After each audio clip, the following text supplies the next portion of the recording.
नमो नमः. उद्या म्हणजेच 2 तारखेला होळी आहे, 3 तारखेला धुळीवंदन आहे आणि 3लाच ग्रहण आहे. त्याविषयी बरेच प्रश्न आले, त्याची उत्तरं थोडक्यात तुमच्यासमोर ठेवतो. होळी दहन हे 2 तारखेला रात्री करावं.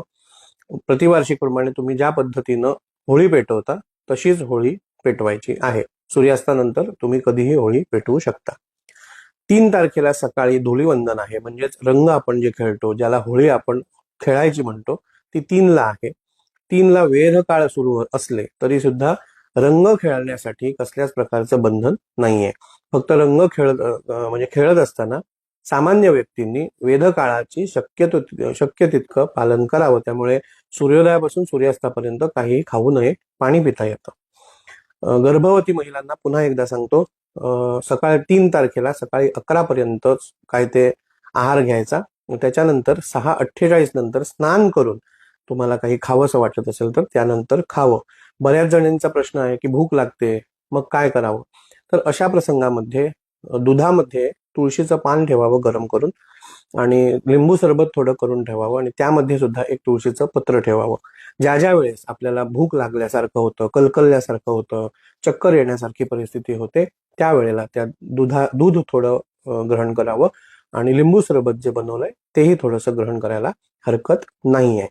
पाणी तुम्ही पिऊ शकता. संडास बाथरूमला तुम्ही जाऊ शकता वेध काळामध्ये.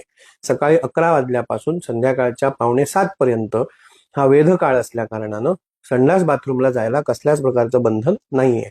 ग्रहण हे थोड्याच काळापुरतं मर्यादित आहे, 10 मिनिटासाठी आहे. त्यामुळे त्या 10 मिनिटामध्ये संडास बाथरूमला जाऊ नये. साधारण अंदाज सांगतो, 6:40 ते 6:50 या वेळेत तुम्ही संडास बाथरूमला जाऊ नये.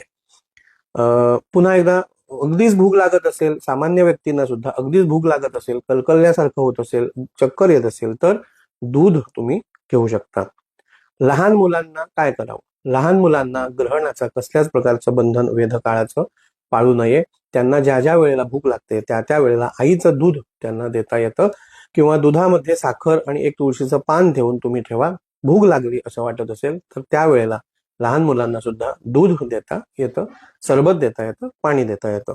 गर्भवती स्त्रियांनी एकाच जागेवर बसून राहिलं पाहिजे का? तर तसं नाहीये.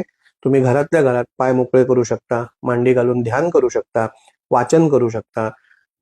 चांगले धार्मिक जी पुस्तकं आहेत त्यातील बऱ्यापैकी गोष्टी तुम्ही वाचू शकता. त्यानंतर विश्रांती घेऊ शकता, वेध काळामध्ये झोपू शकता. थोडक्यात सांगायचा, खूप प्रश्न आहेत पण थोडक्यात तुमच्यासमोर ठेवायचा प्रयत्न केला. धन्यवाद.